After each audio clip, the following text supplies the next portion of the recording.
اهلا بيكم في قناة رمضان يا رب. حلقة النهاردة هتكون خفيفة، هنعرفكم فيها القنوات اللي هيتم عرض عليها مسلسل رمضان كريم الجزء التاني بشكل رسمي، وجميع الأبطال اللي هيشاركوا في الجزء التاني بشكل نهائي. بس قبل ما نبدأ حلقتنا يا ريت تصلي على النبي وتضغط لايك للفيديو وتشترك في القناة، ويلا منطولش عليكم نبدأ حلقتنا ونقول بسم الله. رمضان أهلا مرحبا رمضان.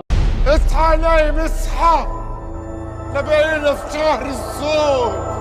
واخيرا بعد انتظار اكتر من 5 سنين رمضان كريم الجزء التاني يعرف في شهر رمضان 2023، واللي للاسف في نجوم حبيناهم في الجزء الاول مش هيشاركوا في الجزء التاني. واعلنت قناة النهار بشكل رسمي عن عرض مسلسل رمضان كريم الجزء التاني على قنواتها، وايضا قناة القاهرة والناس اللي بتعرض حاليا حلقتين يوميا من مسلسل رمضان كريم الجزء الاول الساعة 7 مساء، ليستمر مع بداية شهر رمضان ثم يعرضوا الجزء التاني من المسلسل في خلال شهر رمضان. يعني بشكل رسمي مسلسل رمضان كريم الجزء التاني هيتعرض على قناة النهار وقناة القاهرة والناس. وأبطال الجزء التاني هيكون النجم سيد رجب وبيومي فؤاد وصبري فواز ومحمد لطفي وكريمة عفيفي ونجلاء بدر وأحمد صيام وسلوى عثمان وبدرية طلبة ونوع صالح وويزو وسلوى محمد علي ورانيا فتح الله والطفل مندو وعلي حميدة وسلوى خطاب وكريم الأبنودي وعمرو عبد العزيز وسامي مغاوري ونعم سلوسة وشريف حسني. ومسلسل من تأليف أحمد عبد الله ومن إخراج سامح عبد العزيز ومن إنتاج أحمد السبكي.